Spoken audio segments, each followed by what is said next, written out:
இப்போ உங்ககிட்ட நாகதோஷம் அப்படின்னு வர்றாங்க இல்லையா? நீங்க அவங்களுக்கு வந்து சில விஷயங்கள்லாம் பண்ணி தருவோம் அப்படின்னு சொன்னீங்க. ஆமா. என்ன மாதிரியான விஷயங்கள்? இப்ப தகடு குடுத்து பூஜை அறையில வச்சு வணங்க சொல்லுவீங்களா? இல்ல வந்து அவங்களுக்கு ஏத்த மாதிரி இப்போ ஒரு ஒரு நபருக்கும் வேறுபடுமா? என்ன மாதிரியான வழிபாடுகள் நீங்க மேற்கொள்வீங்க குருஜி?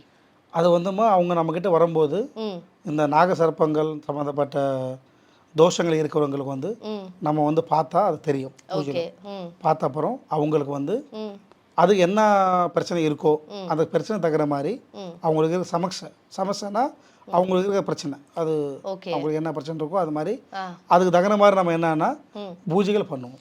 ஓகே. பூஜை பண்ணுவோம். ம், நம்ம ம், ஒரு இடத்துல ம், அந்த இடத்துல வச்சு, எலுமிச்சை பழம்லாம் வச்சு, ம், கோலம் போட்டு எலுமிச்சை பழம் வச்சு, ம், அந்த இடத்துல பூஜை செஞ்சு, ம், அவங்களுக்கான விதத்தில் அவங்க பேர்ல ம், அவங்க பேரு, அவங்க பொறந்த நேரம், ம், பொறந்த டேட் ஆஃப் பர்த்து, ம், அவங்க ஃபோட்டோ வச்சு, ம். பூஜைகள் செஞ்சு, ம். அந்த தோஷத்தை கழிச்சிருவோம். ஓகே. அந்த தோஷத்தை கழிச்சிட்டு, ம், அதுக்கப்புறம் வந்து அவங்களுக்கு சர்ப்ப அ தகுடு ம், தகுடு மாரி, ம், சர்ப்ப தோஷம் இருக்கிறவங்களுக்கு வந்து சில மந்திரம், ம், தாயத்து இருக்கும். ம், அந்த தாயத்து, ம், டாலர், ம், நாகம்மா தள்ளி டாலர் இருக்கும். ம், ம், அந்த டாலரும், ம். இந்த 3 பொருளும் குடுப்போம். ஓகே.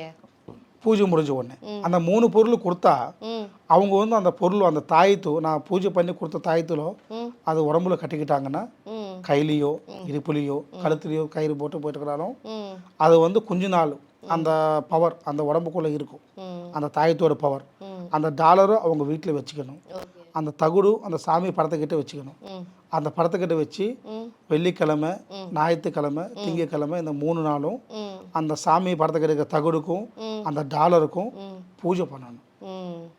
ஆரத்தி கொடுத்து ஓகே. பூஜை பண்ணணும். ம், ஊதுபத்தி காமிக்கணும். ம். நம்ம நார்மலாக எப்போவுமே சாமி கும்பிட்ற மாதிரி கும்பிடும்போது, ஓகே. எல்லாருக்கும் கும்பிட்ற மாதிரியே அந்த தகுடுக்கும் அதுக்கும் பூஜை செஞ்சு, அந்த தாயத்தை வச்சுக்கிட்டு, ம், அவங்க நார்மலாக எப்பவும் போல் இருந்தாங்கன்னா, ம், அந்த சாமியை மனசுல நினச்சிக்கிட்டு, அவங்க இருக்கிற பிரச்சனை சரி பண்ணிக்கணும், சரியாகணும்னு சொல்லி அந்த அந்த நாகதேவியை வணங்கினாலே ம். அது சரியாயிடும்.